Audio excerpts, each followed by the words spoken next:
Mes 5 secrets pour changer de secteur facilement.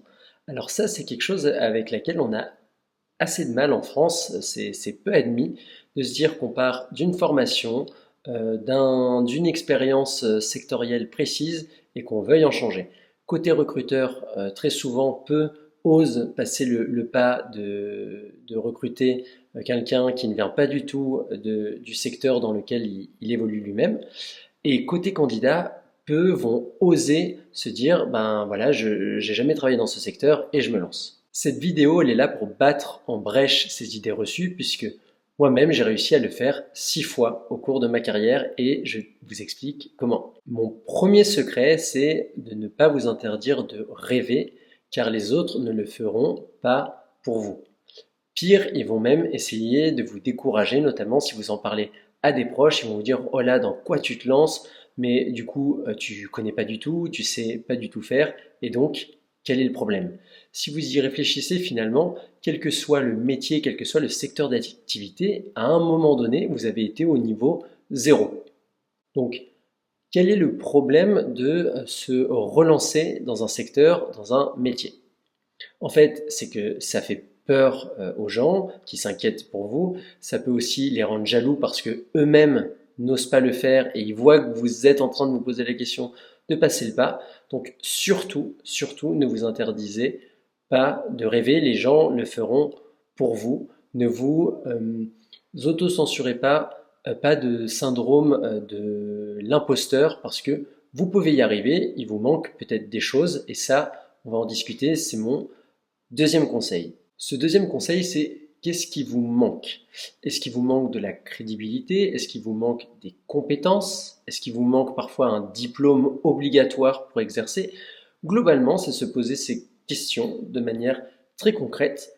Ok, je suis au point A, je veux arriver au point B, qu'est-ce qui m'en sépare? Alors, selon votre projet, le chemin va être plus ou moins long, va être plus ou moins difficile, mais lancez-vous sur ce chemin. Si c'est de la crédibilité qui vous manque, c'est peut-être une histoire de posture personnelle, peut-être que vous pouvez vous renseigner un peu plus sur le sujet, peut-être que vous pouvez avoir des expériences sur ce sujet pour pouvoir en parler tout simplement. Au niveau des compétences, là, il va tout simplement s'agir de se former. C'est pas plus compliqué que ça. Aujourd'hui, on est dans une ère où il y a énormément d'informations et de connaissances gratuites pour commencer, et pourquoi pas derrière investir dans cette évolution que vous souhaitez. Le troisième conseil, la troisième étape par laquelle passer, c'est de vous constituer un réseau.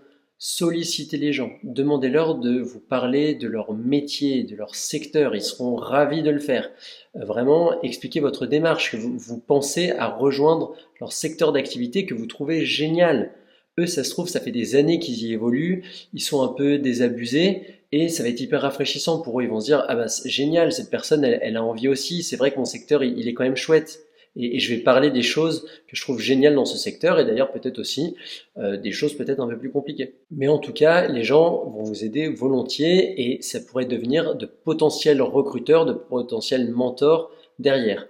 Évidemment, ça va vous permettre d'avoir plus d'informations sur le secteur d'activité ou le métier que vous visez et d'affiner votre choix, soit de vous conforter dans votre démarche, soit de vous dire ouais bon là j'ai discuté avec trois quatre personnes et c'est vrai que c'est pas forcément les journées de rêve auxquelles je m'attendais. Le quatrième conseil que je donnerais, c'est d'oser humblement.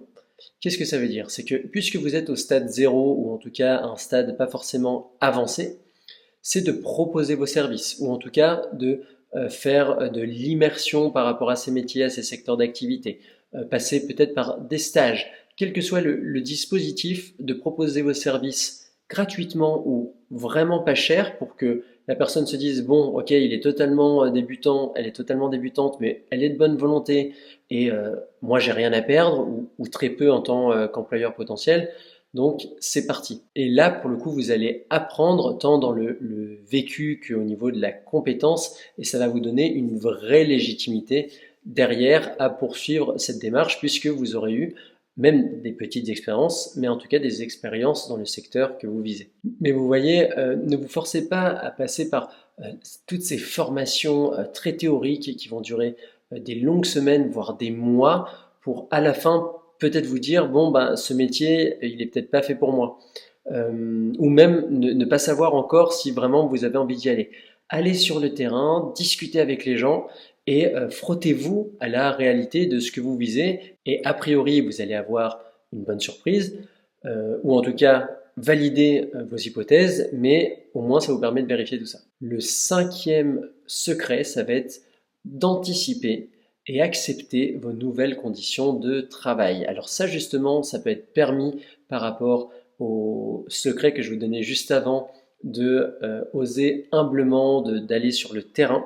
En fait, là, il va s'agir de prendre en compte les nouveaux horaires que ça impliquerait pour vous, les déplacements éventuels, la fatigue physique. Est-ce que au niveau de la rémunération, votre rémunération va baisser? Tout ça qui va impacter potentiellement votre bien-être, votre quotidien au global, impacter votre vie, ça, il faut y avoir réfléchi.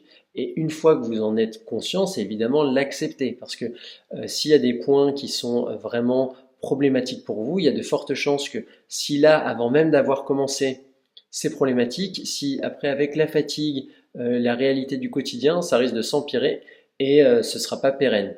Donc vraiment, ayez en tête ce cinquième et dernier point, des contraintes de nouveaux métiers, de ce nouveau métier vers lequel vous vous orientez. Voilà pour mes 5 secrets sur comment changer de secteur rapidement. Si tu veux en savoir plus sur le changement de métier et la recherche d'emploi, je te propose ma formation gratuite dans le commentaire de cette vidéo et j'espère qu'elle t'aidera à concrétiser tes objectifs. Je te dis à très bientôt dans la prochaine vidéo. Bye bye.